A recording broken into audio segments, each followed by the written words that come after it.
Aujourd'hui, face à la démultiplication des modes de communication, les marques sont submergées de messages. Et elles ne peuvent pas individuellement répondre à chaque client potentiel.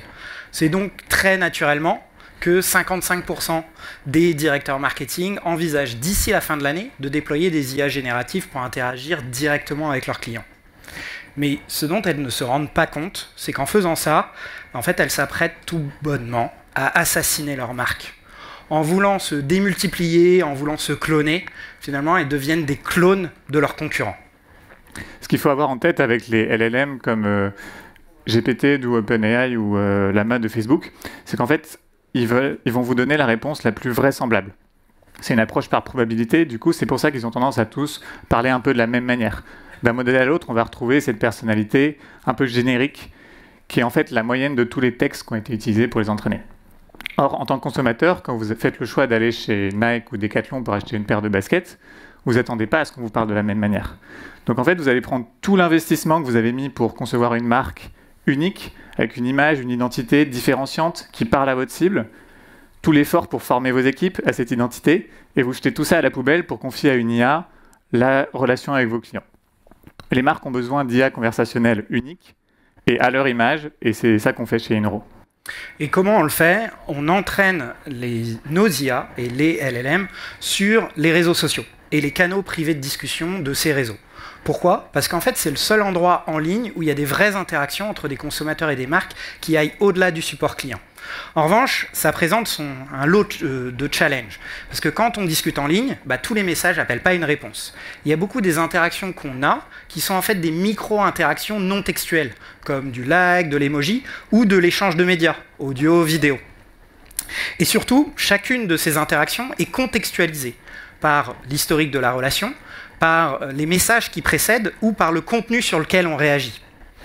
Chez Inro, nos IA, elles incarnent la personnalité de la marque. Et surtout, elles permettent d'envoyer le bon message, textuel ou non textuel, à chaque client en fonction du contexte. Alors où est-ce qu'on en est aujourd'hui?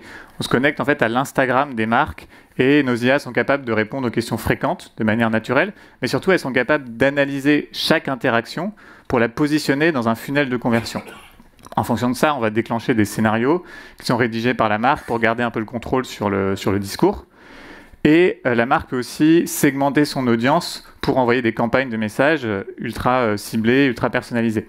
Et dans tous les cas, en fait, l'IA va reformuler ces messages pour les adapter au canal, comme l'a dit Étienne. Mais nos IA, bientôt, elles auront suffisamment appris de ces interactions non textuelles pour être capables de déclencher des messages de manière autonome. Et donc, elles pourront enrichir une relation avec chaque client de manière complètement automatique et faire progresser des prospects vers la conversion. On est Pierre et Étienne, on est les deux cofondateurs d'Inro. Ça fait 6 ans qu'on travaille ensemble avec des marques à construire leur infrastructure e-commerce. Et on travaille sur Inro depuis 1 an. On développe notre technologie avec des chercheurs en IA de l'université de Berkeley en Californie. Et aujourd'hui, notre bêta privée, elle est utilisée par 2 marques du groupe LVMH et 8 marques, on va dire, plus émergentes et des startups qui sont nativement sociales. Grâce à Inro, bien entendu, elles sont plus proches de leur communauté. Mais en fait, la raison numéro 1 pour laquelle elles utilisent Inro, c'est qu'elles disposent d'un tout nouveau canal de marketing direct qui est totalement non saturé, celui des messages privés sur les réseaux sociaux. En utilisant pleinement ce canal avec Inro, elles augmentent leur taux de conversion de l'ensemble de leur campagne de 30%. Alors, les retours de nos utilisateurs, ils sont dithyrambiques, mais aujourd'hui, c'est qu'un début. Ce qu'il faut avoir à l'esprit et ce qu'il faut imaginer, c'est que demain, les marques vont pouvoir échanger de façon naturelle et entretenir des relations uniques avec chacun de leurs clients.